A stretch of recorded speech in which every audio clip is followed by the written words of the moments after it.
A inflação oficial do Brasil se mantém em disparada e teve em outubro sua maior variação em 20 anos.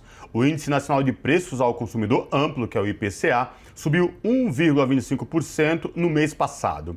Em 12 meses, já chega a 10,67%. Assim, se mantém 2 dígitos pelo segundo mês seguido, atingindo o maior índice em mais de 5 anos, de acordo com dados do IBGE. Sobre essa questão, a revista Brasil TVT conversa agora com o professor Márcio Postman, que é economista, professor da UFABC e Unicamp e também presidente do Instituto Lula. Boa noite, professor Márcio Postman. Prazer falar contigo. Seja muito bem-vindo. Boa noite. Eu que agradeço a oportunidade. A satisfação é minha estar com vocês e todos que nos acompanham. Prazer é todo nosso. E, professor, já quero que o senhor traça aí um panorama para a gente desse atual momento de inflação na casa dos 2 dígitos, que é um agravante maior ainda, professor. Desemprego em alta e a fome batendo na porta de milhões de brasileiros. Olha, parece-me que se retrata justamente o estado de coma a qual a economia brasileira se encontra. O país, infelizmente, está colhendo o que tem sido plantado pelo atual governo Bolsonaro.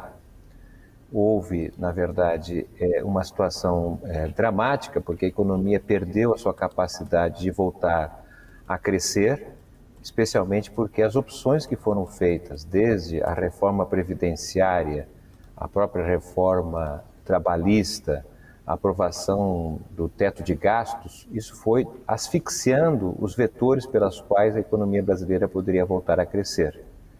E dentro dessa situação trágica, nós praticamente estamos há 7 anos sem saber o que é crescimento econômico. Aumentou barbaramente a quantidade de pessoas que procuram alguma coisa para sobreviver e não encontram. E por isso a pobreza ganhou maior dimensão e especialmente a fome.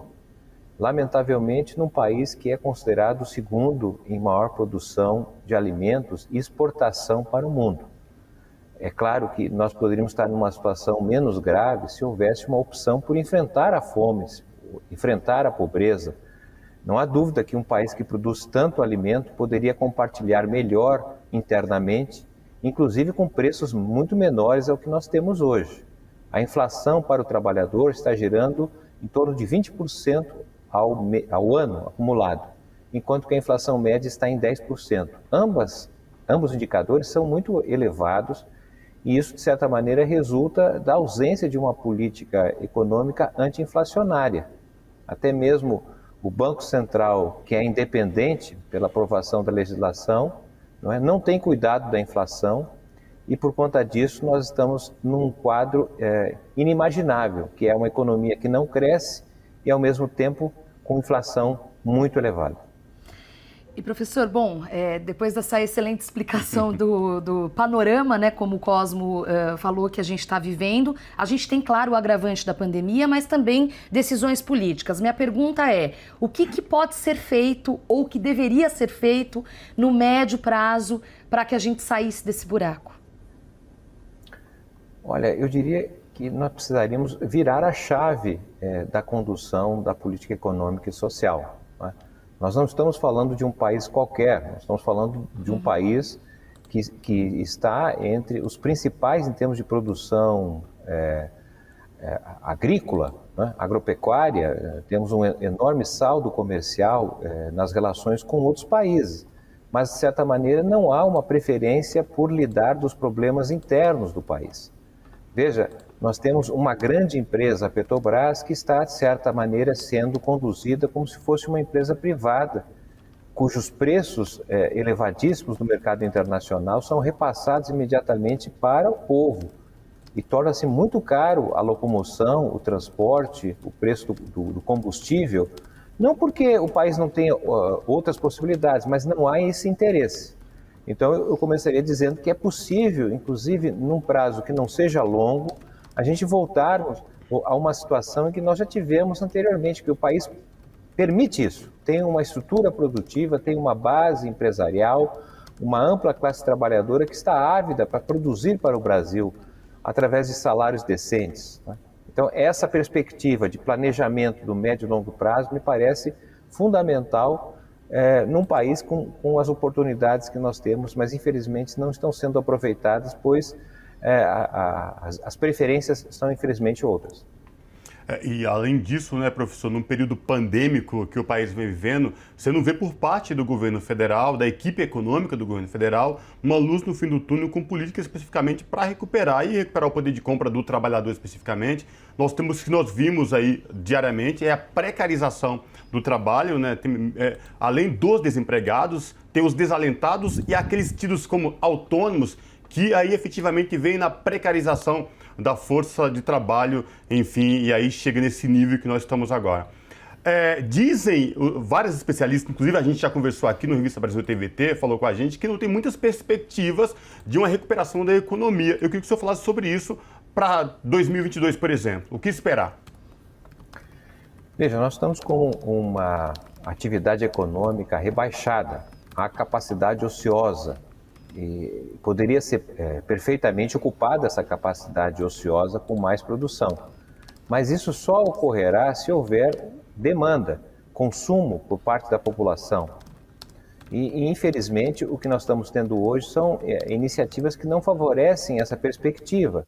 Então, sem demanda, sem oportunidade para que a produção ocorra, nós tenderemos a viver um quadro bastante difícil, até porque em função de uma inflação tão alta, o Banco Central vem rapidamente elevando a taxa de juros. Isso torna mais caro o custo do dinheiro para quem quer tomar crédito, para até uma empresa que quer ampliar a sua produção ou aumentar a qualidade, a tecnologia. Isso torna-se mais caro, então se posterga decisões dessa natureza. E com a inflação, com a taxa de juros maior, o que nós temos muitas vezes é a preferência por colocar o dinheiro no banco do que na atividade econômica, não é?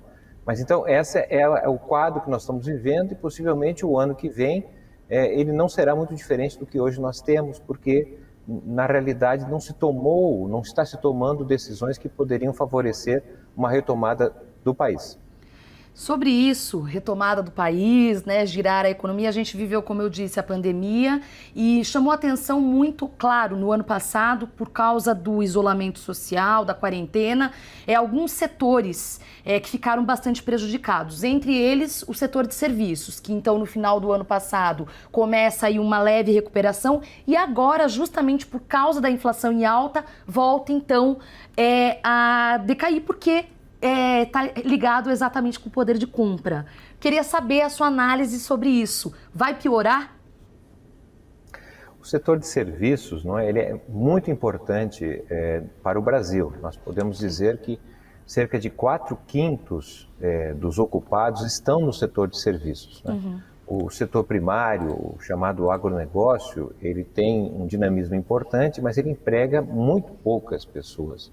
O setor industrial, que já foi mais pujante no Brasil, também tinha uma ampla dimensão ocupacional e pelo processo de desindustrialização que vivemos, ele está deixando de contratar, de comprar. Então, na verdade, sobra o setor terciário, o setor de serviços, o comércio, os mais diferentes possibilidades. E ele é o que pode, de fato, abrigar maior oportunidade de trabalho. Mas o setor de serviços, de certa maneira, depende de várias outras possibilidades que estão vinculadas, desde a existência de crédito, a capacidade de ampliação da renda, porque ele vive em função de um dinamismo que não é fundamentado exclusivamente na sua dimensão. Então, o comércio, o shopping center, por exemplo, não é? Ele depende que as pessoas tenham renda para consumir, e quando isso não existe, ele fica numa atividade mais enfraquecida. Por outro lado, a própria pandemia terminou acelerando a possibilidade de atividades vinculadas mais às novas tecnologias, a chamada digitalização, né? E isso fez com que muitas pessoas passassem também a realizar algum tipo de atividade em busca de um recurso de dinheiro através, então, do trabalho em casa, né? O teletrabalho, o trabalho em diferentes possibilidades, né? Então, o setor terciário, o setor de serviços, ele é chave. Agora, se a economia não cresce de maneira geral, ele por si só não tem capacidade de caminhar com as suas próprias pernas. E por isso que foi, no ano passado e mesmo neste ano, em 2021, o setor de serviços não consegue ter a mesma robustez que ele apresentou em momentos anteriores, porque, de maneira geral, o país está muito enfraquecido. Eu diria assim que a economia praticamente está em coma, ela reage com impulsos. O governo libera recursos, tá certo? Algum auxílio, aí a população tem um dinheiro, vai lá e gasta, compra, mas isso não é suficiente para gerar um ciclo sustentável de expansão. É complicado.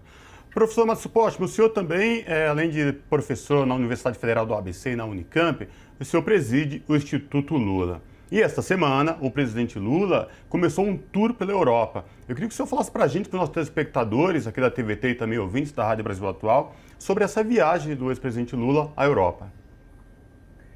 Veja, essa é a segunda viagem que o presidente está fazendo à Europa. A primeira, no ano passado, teve mais o objetivo, desde a visita ao Papa Francisco e autoridades de outros países, da França, da Alemanha, da Suíça, além de Roma, de agradecer o apoio que o presidente recebeu em momentos muito difíceis pelo qual passou, né? Nós tivemos pela Operação Lava Jato talvez o maior ataque que o presidente da República tenha recebido, não é?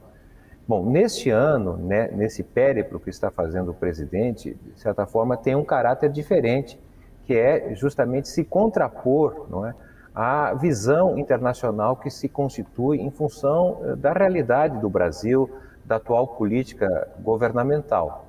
E, ao mesmo tempo, as visitas, os diálogos que são feitos com autoridades também de 4 países, da Espanha, da Bélgica, da França e da Alemanha, autoridades políticas, mas também lideranças sociais, lideranças sindicais, lideranças acadêmicas. O presidente vai falar, inclusive, numa das principais referências acadêmicas da ciência política em Paris, onde ele já havia sido premiado, e é um reconhecimento pelo trabalho que ele fez, mas também uma grande esperança em torno do movimento que se constitui aqui no Brasil a partir da campanha presidencial que se abrirá no ano que vem. Então, essa esperança, através de uma posição do presidente em relação a outros países, demonstrando que o país pode ser muito diferente do que é e restabelecendo contatos do ponto de vista de voltar o Brasil a ter uma postura que no passado foi reconhecido internacionalmente.